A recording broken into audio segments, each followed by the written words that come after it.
I went ahead and casted every size round or wire or whatever that they had. And then that's the smallest one right there. That's pretty tiny. And then I went ahead and cast a couple flat ones. So there's a narrower flat one. And then I cast a couple like that. And what I'm thinking about doing with these ones is rolling them out and then cutting a coin ring blank. For those of you who don't know how to solder, don't want to solder, don't have soldering stuff, I think we can still use these just fine. And this is what we're going to be using to roll it out with. This is the 160mm wide Pepe Tools combination roller. I looked quite a few different rollers before I decided on this one, and the reason I decided on it for two reasons. One, it's wider than the other ones I've seen out there, and it's also much deeper. This thing opens up to 7mm wide, which is huge. And I've been messing around with it the last couple weeks and have grown to love it. And there's one more thing I like about it. Also, Pepe Tools gave me a discount code for free shipping on anything over $500. So if you guys want to go ahead and do that, I'll leave a link in the description box below to their website. And the discount code is the Mint. It's THEMINT. All right, let's get to it. For these flat guys, it's pretty obvious. We'll run it right through there till we get to our desired thickness. But with these type, my plan is to roll these to the square wire till we get the size that we're looking for, and then flatten them on the roller after that. So basically, that's just going to get a nice even edge, a nice perfect desired thickness, and then we can replicate that width every single time on these rollers. And that's what I'm looking to do. So I'm going to start by rolling some square wire out. And the way we do that is put it in the roller it barely fits into, and then make sure it's clamped down nice and tight. Then back it off so you can get it back out, and then put it right back where you had it tightened. And then roll it one way, pull it back out, turn it about 90 degrees and roll it again. And just keep repeating that process, and every time cranking it down about 1/4 to 1/2 turn until it's square. And as you start to thin it out like that, it'll start to work hard. So just make sure you're annealing it often.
Alright, check all those out. All sorts of different sizes of square wire now. Basically what we need to do now is take these and then roll them to the flat mill to get them to the desired thickness, which is, you know, I'm thinking right around 1.5mm thick, something like that. And then these widths should stay relatively similar. So that is the next thing we'll do. We'll start running those to the mill to thin them all out to about, you know, 1 to 2mm wide, something like that. We'll play it by ear. And then while I'm doing that, I'll roll these out as well.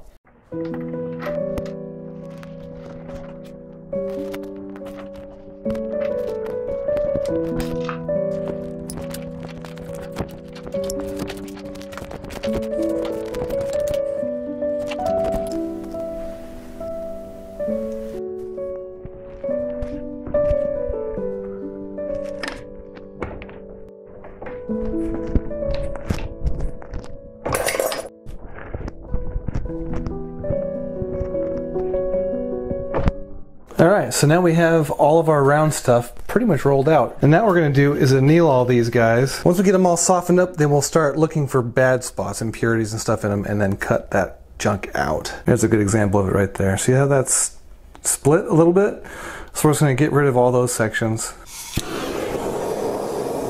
Alright, they're more or less clean out of the pickle pot now, and so what we're going to be doing is looking for bad spots in these, and then we're going to be cutting out the bad sections. So that one's pretty good, there's nothing wrong with that one at all. We'll stick it to the side. So that one's kind of a bummer, it's right in the middle, so I got to cut it in half right there.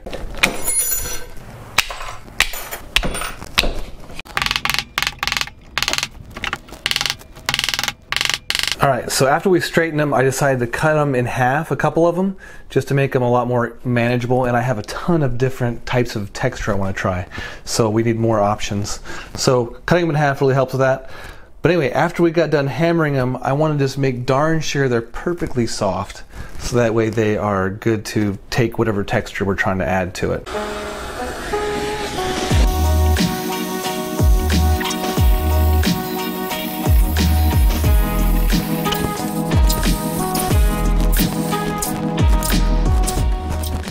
Alright, now they're out of the pickle pot, all dried off and everything. What we need to do now to get these ready to roll texture onto or put texture onto is just sand the surface lightly just to get any scratches or imperfections out of them. Anything that's going to be on there is going to stay on there, you know, even once the texture goes on. So do everything you can to get all that undesired marks off your silver.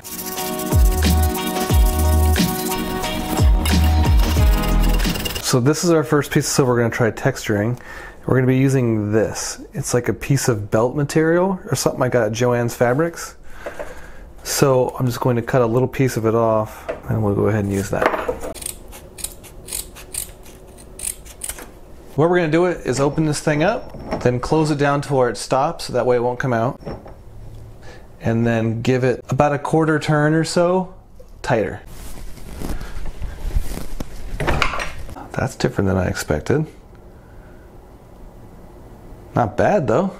And I got a piece of this nylon screen, piece of this lace burlap, this old basket.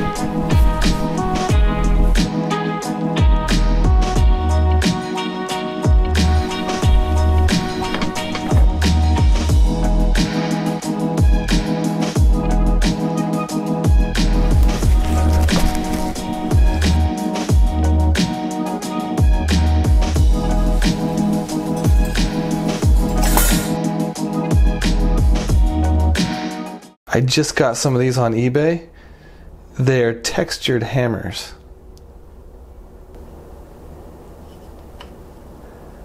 That should make some interesting designs, so let's try that.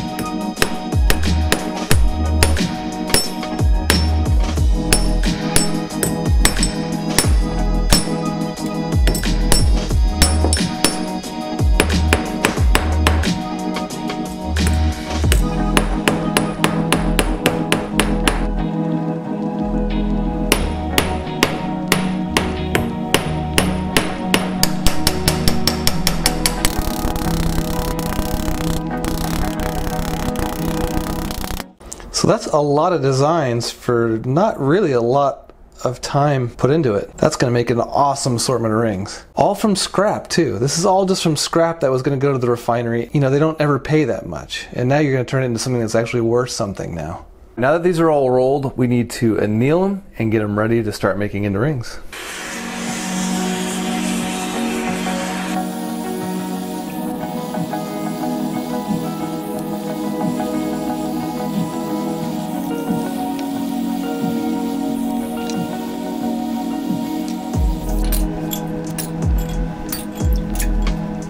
So the first one of our texture pieces is out of the pickle pot and ready to start making into a ring. Let's get this thing measured, cut down, put together.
right, so they're all made and sitting here, but there's a lot more work to be done.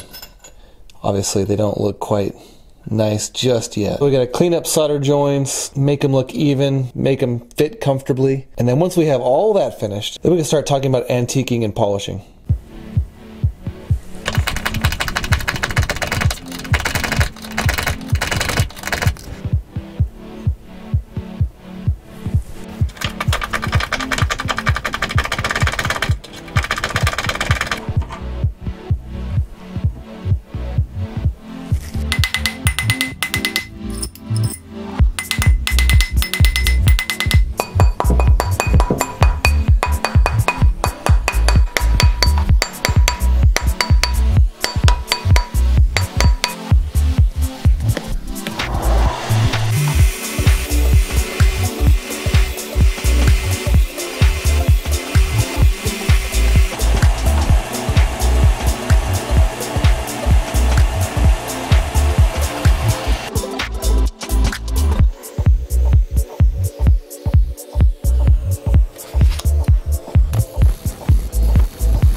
Alright, they're all finished. This rolling mill really has made our scrap silver turn into something that's actually valuable.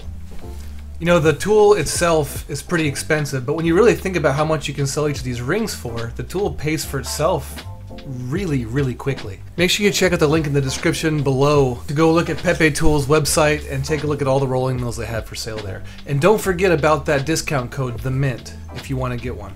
And make sure you check out the rings I have for sale and the 2-day classes that I'm now offering on my website, Changeyoucanwear.net.